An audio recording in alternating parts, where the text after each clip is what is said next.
Good morning, Brisbane, Australia. If you're American and you say Brisbane, it's Brisbane. Okay, I'm learning the Australian lingo.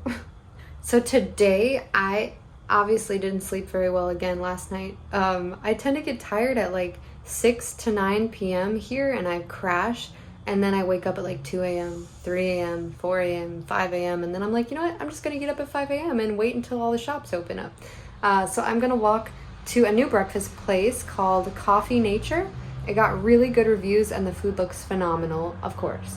And then I'm going to go print some more stuff at Office, what's it called?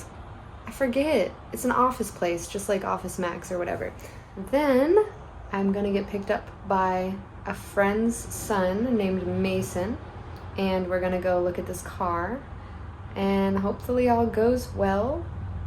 I just want to tell you guys that if the pillows in your room are way too thick, this thing is a miracle worker. Like, if you sleep on your back and you just put it on and you can sleep like right on your back, it's like the perfect neck support. Also, another good tip for you if you are traveling to Australia is that 911 or like the police phone number is 000. Just in case anything happens, you can call that number.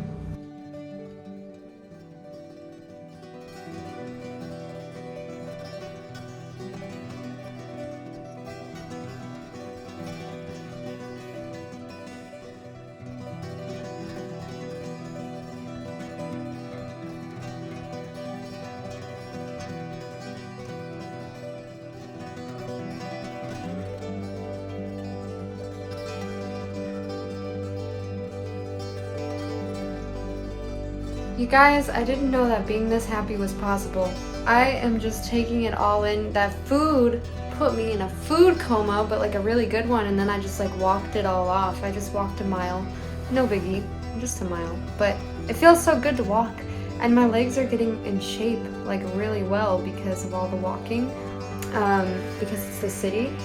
Guys, I wanna give you a little inspiration, a little words of wisdom, because if you believe that anything is possible, you can achieve the impossible. Back when I was still in the States, like last week or whatever, I had all the worry and the stress, and everything kept coming to my head like, oh no, this could go wrong, or maybe I shouldn't go. And when I was on the plane, I even started thinking I went crazy. I was like, I'm nuts. I'm like, how did I just get on a plane by myself and fly to the other side of the world, to the furthest possible point from home, and not have a job, not have a car, not have a place to live? But I did, and guess what? I am having the time of my life. No regrets. And I just want to tell you guys that you can do it. Don't worry about all that prior stress, because it's gonna come, but then it goes. As soon as you arrive, you realize, wow, like this was worth all the money I spent. This was worth all the stress and aggravation. This was worth the wait. I mean, Australia is just like heaven on earth for me personally. It's like exactly what I've always wanted. Just happy people, good food, lots of wildlife, great weather. It's just exceeding my expectations so much. Also, I recommend bringing like a little bag. Like, this is a nice little like satchel thing, or a fanny pack. Where's my fanny pack? Or like a little fanny pack is super beneficial, especially when you're at the airport and you need to have all your documents ready. And then I wanted to tell you guys about credit cards. Guys, well, first off, definitely bring some cash with you. I brought about $1,500. I have to go to the bank though and exchange it. Any country that you're ever traveling to, make sure you have cash, because some places don't accept credit cards, or you have to withdraw money, or you got to pay a fee. So just bring cash, at least a little bit. And then I got the Sapphire Chase card, which is a 0% transaction fee, which is super nice. And so I've just been using this since I've been here, and this is from an American bank account. What's cool about this card is I think if you spend $4,000 within the first 3 months, you get like $600 back. which is really nice because obviously I'm going to spend that much. And there is a $95 annual fee. That's the only downside, but that's not that much. Honestly, the rewards will pay for itself. Definitely bring your driver's license. And then this is the second card that I have. It's a Wise card. So this is kind of like an online bank account sort of thing, and it converts to a lot of different, like, what's it called? Dollars, like different countries and their different dollar amounts. You can transfer money from one bank account into another one. So I put about $1,000 on this one in Australian dollars, and I haven't used it yet, but this is like a backup credit card. Also a 0% transaction fee, I think. Another great tool to have is an AirTag. This is my first time ever using AirTags, but I bought a 4-pack for like maybe, it might have been like $80 on Amazon. I don't know, but I got 4 and I got cases with them. So I put one in each of my suitcases and my purse, and I was actually able to track my luggage as we were flying to make sure, like, hey, you know, my luggage is on the plane, right? And it was, which is great. And yeah, they're just good. I'm gonna keep one on me at all times, and I'm gonna keep one in my car. They work really well, so that's good. And the other thing I really do recommend, I got this from Amazon. Oh, that's kind of loud. All right, it's kind of dark, but I got this bag from Amazon, and it is a lifesaver. It comes with a hook, and it just looks like this, and you basically roll it up, and then you buckle it at the top. But this thing is incredible. I mean, if you got like leaking shampoos, you got like a plastic one, you also got the air ones, and it has so much room for everything, and then it just like rolls up in a little tiny ball. So it's pretty sweet, I have to say. Also, another essential, if you're gonna be swimming, is a dry bag. This was like $10 on Amazon, but especially if you're solo, you don't have anyone to hold your car keys or your phone or any important documents like your passport you don't want to lose, or your visa, and so you want to make sure you can have those with you while you're swimming. As well as it came with this free little like phone case, waterproof thing, so that's also pretty helpful. I would also bring a bag, especially a Grogu bag, because he will just make your day brighter just looking at him. I don't know if they use plastic grocery bags here, but just having a handy reusable grocery bag for anything is just really helpful too.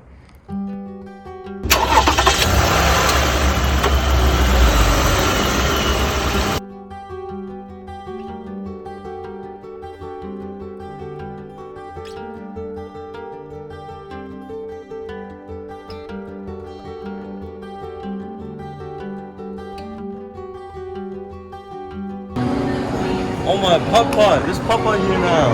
What's that? There's like Papa golf. Golf? Yeah, putt golf. You know, like the just little one. just mini putting. Golf, mini golf. Oh, mini golf. Yeah, there you go. This is so nice.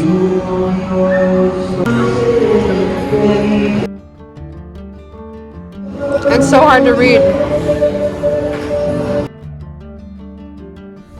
This is Mason. Oh, I should have asked you what your name was. Mason. All right, where are you from, Mason? I'm from Peachtree City, Georgia. Okay, how long have you lived in Brisbane? 9 years. And what is your favorite part about Australia? The people. People, okay, nice. Yeah. Mason helped me just put a down deposit on a car. So I got myself a car, I just gotta wait for all the legal documents to go through. Look at these covers.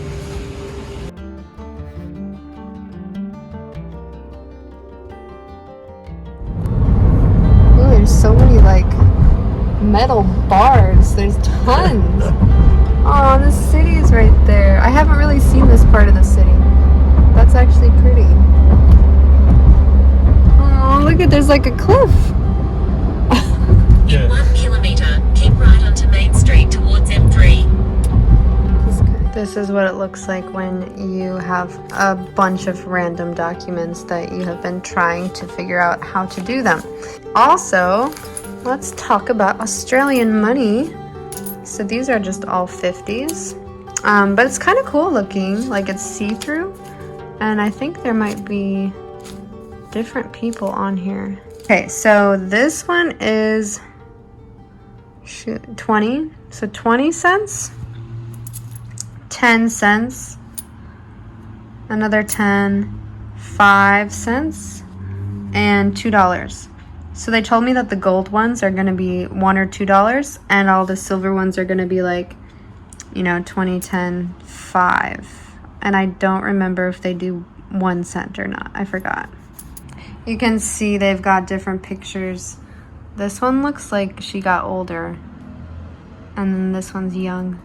I don't know who these people are. I gotta figure that out. All right, guys. I have so much information for you on buying and registering a car. I am so tired. It has been like 6 hours of straight errands and driving around with Mason, who was amazing. He was so helpful and generous and kind to just drive me all over the place, and we really had a good day. It was a lot of fun. So I went and looked at the car. It was beautiful. The owner was a really nice guy, super like trustworthy, so I think everything's great with the car. I did a thorough check on all of it, tried to look at the engine underneath the car, interior, exterior, all of it. So since I'm still waiting on a bank transfer because I just got my bank account, the transfer said it was delayed, so I don't know how long it's actually going to take. His wife wrote up like a little bill of sale kind of thing for a deposit down on the car, so I was able to give him $100 cash as like a deposit, and we both signed it, which is good to have. Now, when I went to withdraw the money from an ATM, I had to withdraw it from a different credit card, and so I used my Chase card, my debit card, and it did not work. So then I ended up using my Wise credit card, that green one I showed you. That's very good for like foreign transactions. So I was able to do it at ATMX, which was an ATM in this mall that we were at. When you are doing a vehicle registration transfer, you need to fill out one of these applications, and you can print it off online. And I believe, I haven't filled it out yet, but I believe, you know, I fill out half of it and then the seller fills out half of it, and then we both sign it. And then we bring that to the transport and motor service place.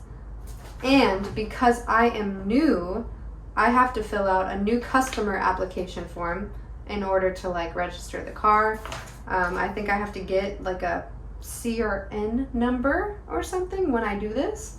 So I'll also have to bring this in. Another thing is you want to make sure you have your international driving permit. You can get that in the country that you're in before you arrive, and they'll write the date on when you arrive here. And lastly, guys, the most confusing part about the registration is how do I register a car when I don't have a permanent address? So I went into the DMV, as I call it, or the Transport Service Center, and I asked the guy, like, how do I do it? What documents do I need to have? So he printed this copy out for me.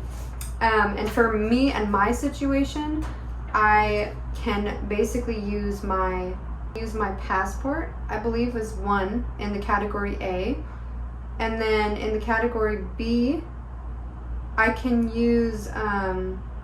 He said I can use 2 different kinds of credit cards, so I can use this one in Australia, and I could also use an American credit card. That I need 1 proof of address. And he said that if I log onto my bank account on the app and show them proof of address just through the app, that counts. So it was so much more simple than I could have imagined. But I just needed to make sure before I go drop $10,000 on a car and then go to register it and then can't. So it's just a lot of like paperwork and legal stuff, and it can get really confusing and overwhelming. So I would definitely give yourself like 2 weeks to get all this done. I did not give myself 2 weeks. I gave myself like 4 nights, 4 nights and 5 days. And I have 2 extra days now that I don't have a hotel, so I need to probably stay somewhere in the city and just kind of wait it out. We ended up at 3 different malls, and the mall, I forgot the name already, but the mall that I filmed the most in there, beautiful, like so cool. I mean, it was huge, and I got lost. I would have been lost if I didn't have Mason helping me. The food was amazing, so good. I had duck. Never really had duck before, but I tried duck. and atmosphere was great. I mean, that mall was popping for a Thursday. It was really busy. One more thing that I didn't know is I went to exchange the money at my bank, Commonwealth, and they're like, oh, sorry, this branch doesn't exchange foreign currency. And we drove all the way there. So you know where they told us to go? They told us to go right back to the first mall that we were at. And I felt so bad for making him drive all over the place.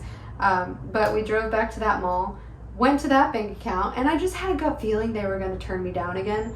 And they go, how long has your bank account been open? And I said, since like yesterday. They're like, oh, well, you need it to be open at least 7 days to do foreign currency exchange. So then I was like, great. So then we ended up going to that Crown place. I think it was an Aspley, something like that. And they exchanged it for me. But then when I did the exchange rate, it cost me $300 to do all that exchanging. So I lost $300. And I don't know if my bank would have done it better at a better exchange rate, because it's like your personal bank, probably would have been better. But yeah, that kind of sucks. But hey, now I've got Australian money. All is well in the world. I just need a shower and I need to sleep. And I saw my first kookaburra. It flew across the road and I'm 100% sure it was a kookaburra. I'm so excited. Like, I can't wait to see one up close and like hear it chirp and chatter and all that stuff. I am ready to call it quits and go to bed at 6 o'clock again, because that's like my time frame. I'm loving it. I am loving it. Like, I've never been filled with so much joy by just walking around a mall. Like, just being in this place that's like safe and secure and happy and like great food and just beautiful decorations. Like, I mean, the malls in America get shot up and you have to be paranoid and there's just sketchy people all over the place, but everyone here just looks like family. Like, guys, can you adopt me into your country, because I love it so much. Nothing but good things. I'm so glad I came. Like, every day I'm here, I'm so happy I did this. I made this choice. Alright guys, hopefully this is the last video, but there's no promises there. Hopefully you're learning something from all my mistakes. Bye.